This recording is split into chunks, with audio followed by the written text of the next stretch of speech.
Dito sa truck. Ayun ang gusto ko maging trabaho next time, oh. Pag nabayaran contract, susubukan ko mag-apply na, oh. Mag-apply na ito. 1, 2, 3, 4, 5, 6, 7, 8, 9. Siyam na ano? Siyam na sasakyan ang pwede niyang ilagay. Wow!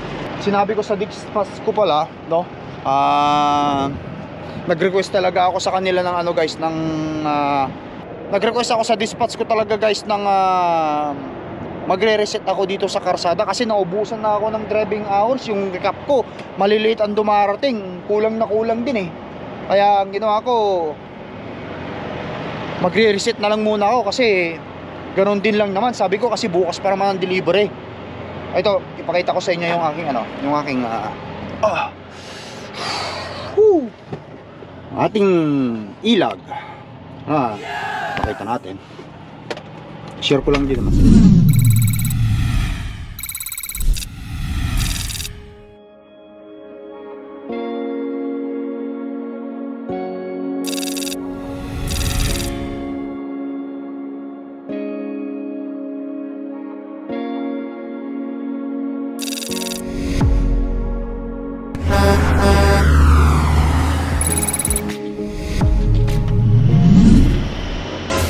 Guys, magandang araw. Nagbabalik tayo, it's Lakay here. At ang current location natin, na dito tayo ngayon sa Moses Lake, Washington, dito sa Love's Truck Stop. Ayan, dito na ako nagpark kagabi. Kasi doon sa dinaanan kong dyan sa Bandarian, meron pang mga truck stop. May nakita akong sign, sabi niya ask for our 24 hours parking. Mga ganun ang tema, panigurado yan. Meron na namang bayad yon. Ayokong katukin ako ng habang natutulog, kaya naghanap pa ako. Ito, walang bayad dito kahit na ilang araw ka pa dito magpark. Sa previous video natin, nakita nyo naman, paggising natin, may ticket tayong babayaran, $110. Naku, mahirap din naman kung puro tayo bayad ng ticket. By the way, ayan, inspectionin ko muna tong truck ko.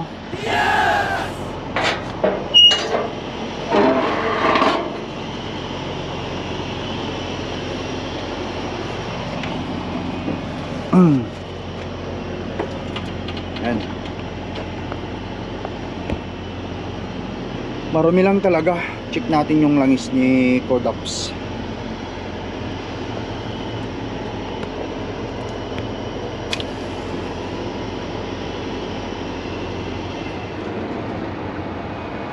Okay pa. Kasi change oil nga naman nito. Siyempre pinalitan din nila yung langis.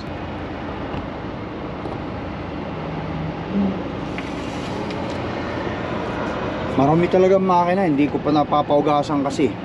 Pagkano magpahugas tayo? Ito ang isa kong napansin dito guys, oh. Ito meron din itong kailangang lagi dapat din itong linalagyan ng greasing. So nga lang hindi nila linalagyan kasi doon sa company natin wala sila yung parang ini-inject yung ano gun nila para sa mga nipple lang. Alam niyo yung mga nipple lang, yun yung mga greasing gun nila. Pero ito kailangan may needle ka pa. Alam niyo pambomba ng yung needle na pangbomba ng bola para malagyan ng hangin. Yun, dapat meron ito kasi nakita ko na to nung greasingan eh. Wala ang torque ng ganon.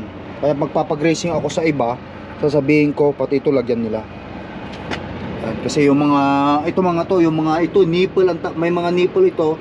O yan, nipple yan, yung greasing gun. Yung greasing gun, para dyan yung greasing gun ng company. May tumutulo yata. May fresh pa saan magaling yan. Ay nako, nagkakaedad na rin ang truck natin. Wow! Yan, galing pala dyan coolant. Nagkakaedad na rin ang truck natin, nakatulad natin guys. Nagkakaedad na ang Lakay Trucker, pati truck nagkakaedad na rin. 4 na taon na to eh. Tama-tama, ngayong March 15, 4 na taon ito. March, ano pa lang ngayon? March 4 pa lang ngayon. Ayan. Akala ko walang oil na pupunta rito. Coolant natin okay pa, marami pa.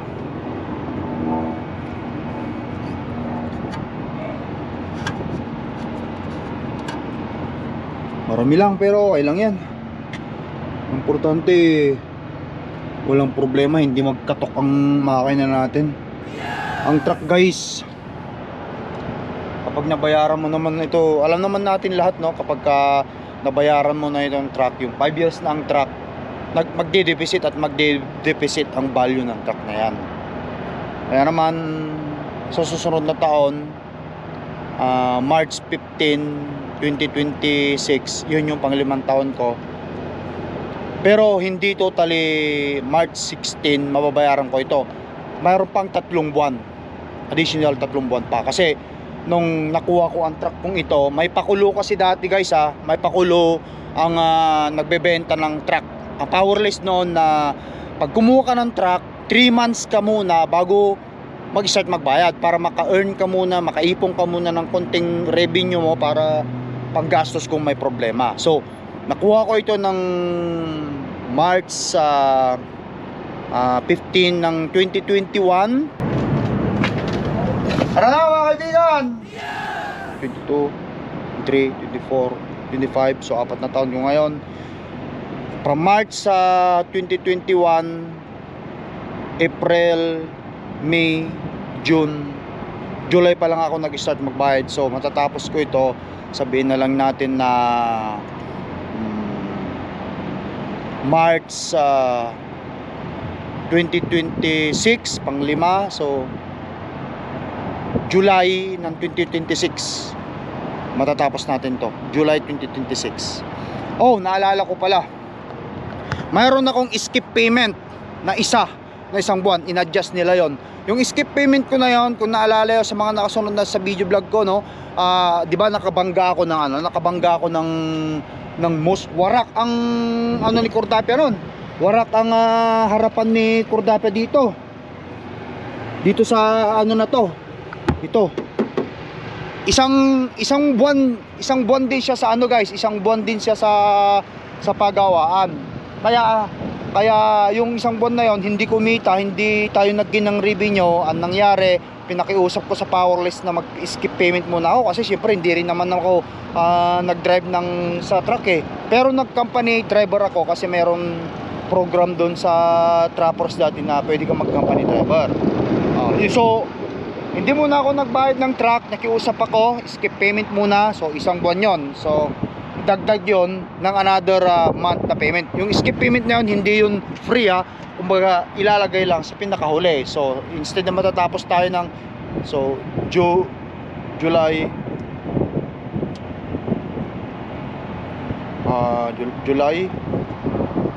August o mga September, maganyan, August o September matatapos siguro to kung may awas si Lord.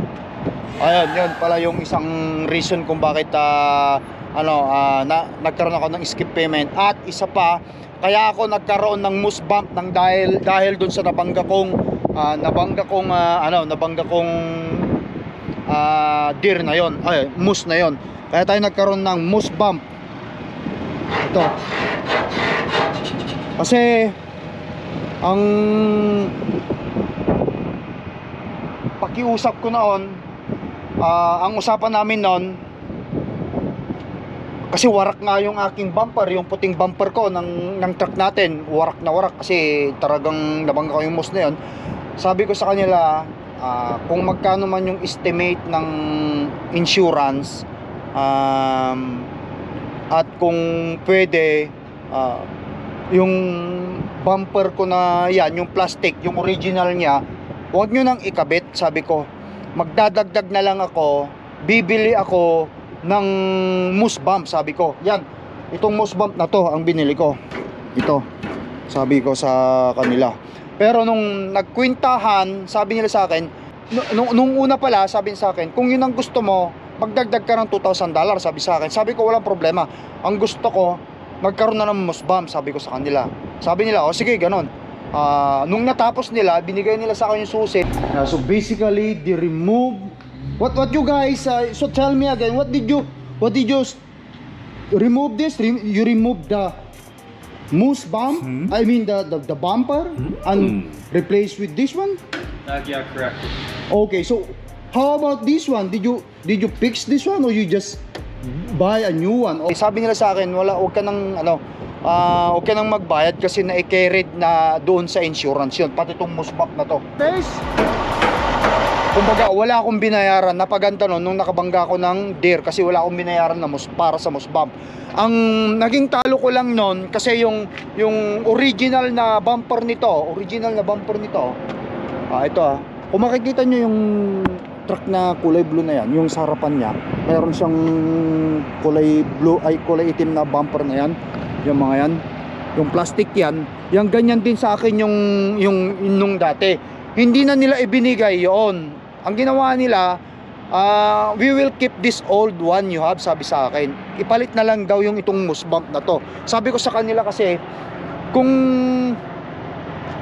pwede pa yung luma kong moose bump, kasi gusto kong kunin yung guys, kasi pwede mo lang ipa-repair mo lang yung guys, tapos ibenta mo, malaking halaga na naman yun eh. Ang sabi nila, hindi na namin ibibigay kasi yun yung parang kapalit daw ng moose bump na bakal na binigay nila sa akin. At ganun ba? Sabi ko, kaya hindi na rin ako nagreklamo kasi kumbaga hindi na rin ako nagbayad ng moose bump ko noon, kaya hindi na ako nagreklamo.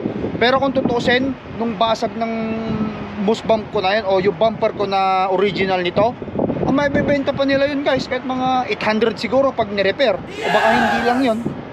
Yung moose bump nating yung original na ng Volvo, yung plastic, mabilis yun. Pero hindi ko na hinabol kasi siyempre alam nyo naman, para hindi na lang din ako magbayad ng moose bump natin na to, kaya hinayaan ko na lang. Ayan. So anyway, so far wala naman tayo nakikitang mga issues sa truck. Yan, kaya isarado na natin.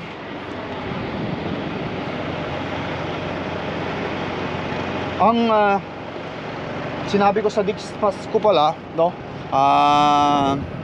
Nag-request talaga ako sa kanila ng guys, ng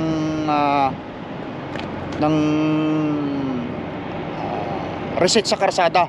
Nag-request ako sa dispatch ko ng talagang magre-request nag-request ako sa dispatch ko talaga guys ng magre-reset ako dito sa karsada kasi naubusan na ako ng driving hours. Yung recap ko maliliit ang dumarating, kulang na kulang din eh. Kaya ang ginawa ko, magre-reset na lang muna ako kasi ganoon din lang naman. Sabi ko kasi bukas para man ang delivery. Ito, ipakita ko sa inyo yung aking ating ilag. Pakita natin. Share ko lang din naman sa inyo.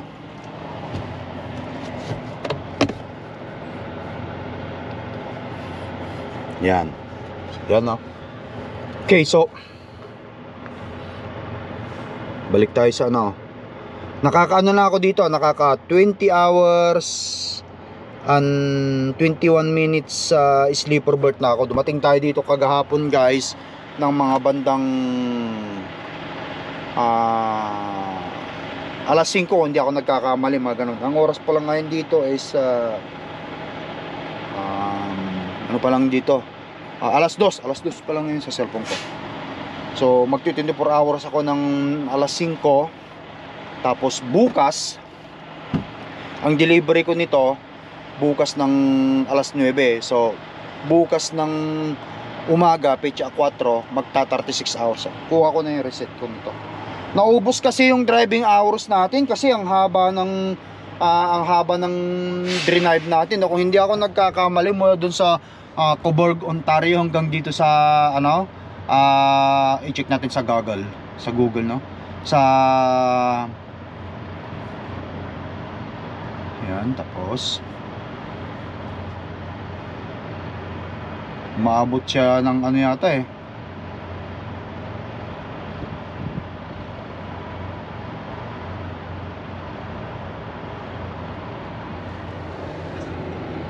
Ang haba kasi ng driving minaniho natin mula dun sa Cobourg hanggang dito. Check ko sa Google, no? Ito 2,458 miles. Ayan guys, kung hindi ako ito Accurate ito, 2,458 miles. Ang yan. Sa Google ko, sinasabi niya dito, ano? Yan sa baba, 2,458 miles. Dito lang ito sa may Moses dito sa lugar na to, Moses Lake, Washington. Meron pa akong ida-drive na mga isang oras pa. So another 68, so 24, mga 25, kulang-kulang 26 miles yung linakbay natin, kasi doon sa pinagdeliveran natin sa Melton, Ontario hanggang Cabourg, 100 miles pa yon. Nasa 2,600 miles yung linakbay natin hanggang dito. Ubos-ubos talaga yung oras ko, kaya kailangan kong mag-reset talaga. Ako na mismo yung nag-request mag-reset, kasi malayo yung uuwian natin. Kumbaga mula dito hanggang Winnipeg, nasa ano yan, kulang-kulang binalang natin 2,000 miles. Hindi kasya yung oras ko, kasi itong oras ko rito guys, kung makikita natin dito sa recap ko na lang, ay pakita ko sa inyo, recap ko na lang para sa mga hindi gumagamit ng na sa ibang bansa, para may rin din kayong idea. So let's say, ayan yung recap ko, yun. So ang available hours of start of the day ko lang ngayon guys, hours available ay start of the day ngayong araw na to, 9 hours and 35 minutes lang. Hindi ako kumpleto mag 11 hours. Ngayon kung bukas ako magi-start mag-drive, hours available at start of the day tomorrow, so 9 hours and 35 minutes yun na nakikita natin. May add niya yung 5 hours and 38 minutes, so magiging 15 hours and 13 minutes ang driving ko, hours start of the day tomorrow, bukas. Pero hindi na magiging ganyan ang sitwasyon, kasi magre-reset na siya. Gawa nga ng magre-reset na to, babalik na siya ng 70 hours lahat, kasi makukumpleto ko yung 36 hours ko dito sa US, kasi andito tayo sa US ngayon guys Dito sa US, ang reset dito sa US 34 hours lang. Pero pag dumating ka sa Canada, kapag nasa Canada ka, dapat 36. So since dalawang operating zone, kailangan siguraduhin mo dito sa US, kunin mo mismo yung 36 hours of duty, upang sa ganon pagdating mo ng border di Canada na, yung hours mo parihas, para hindi ka mabibitin. Yun, kaya yun, ako na mismo nag-request ng day reset. Ako na mismo guys ang nag-request ng reset para sa driving ko, para hindi ako mabitin.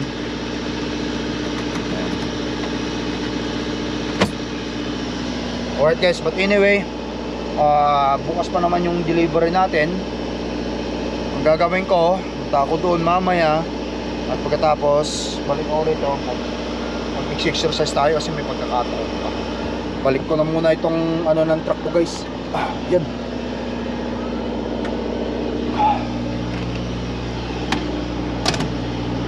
Okay naman ang langis niya.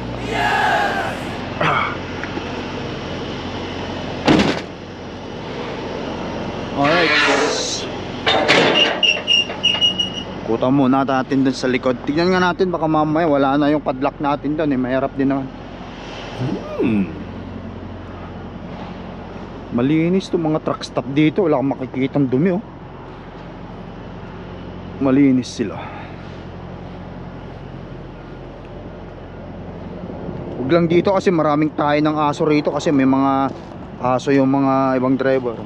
Ito okay pa to. Alright, nakapadlock.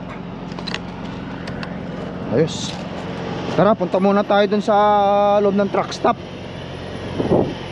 Hugas kamay, kuha ng tubig,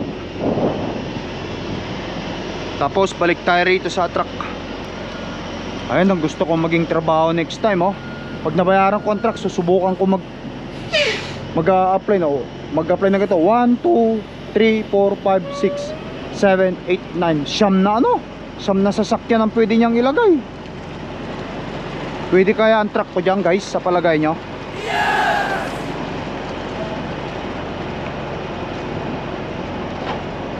Oh yan, but anyway, tsaka na natin pag-usapan yan. Okay.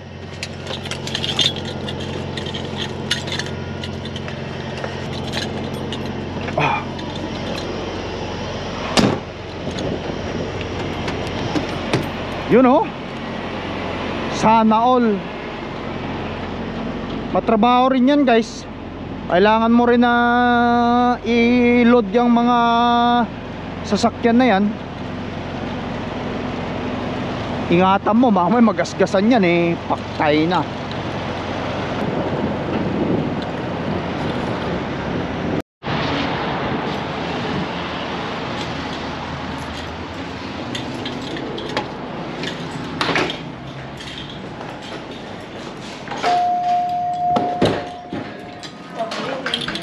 Afternoon.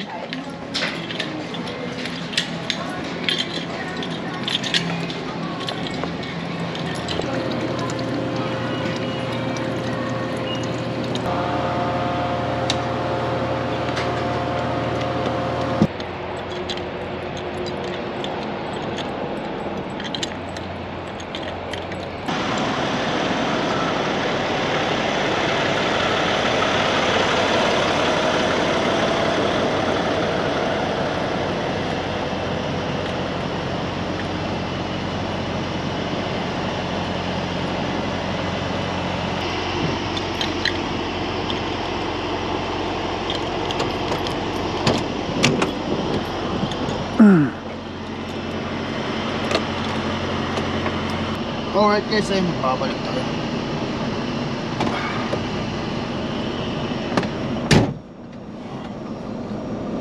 Wala ng tubig. Wala kasi ditong Hadn't been paid off by Pamela to lie. mahanapan ng ano eh, yung bilihan ng tubig na yung katulad ng tubigan ko na malaki na yan. Pero meron pa ako kunting laman. Pag makadaan ako sa Walmart ganyan o grocery na may refillan o may tubig sila, yung malalaking galon, yun ang bibiling ko. But anyway guys, ayan, nandito na tayo sa truck. Nagbabalik tayo rito, mag-exercise ako dito mamaya. Tapos kain, pahinga hanggang sa ma-reach yung aking receipt hanggang bukas. Saka tayo lumarga sa delivery natin. So paano guys, putulin na muna natin video vlog natin dito. Ingat kayo lagi. Kita-kita tayo sa susunod na video vlog natin. Thank you for watching. Peace up guys, bye.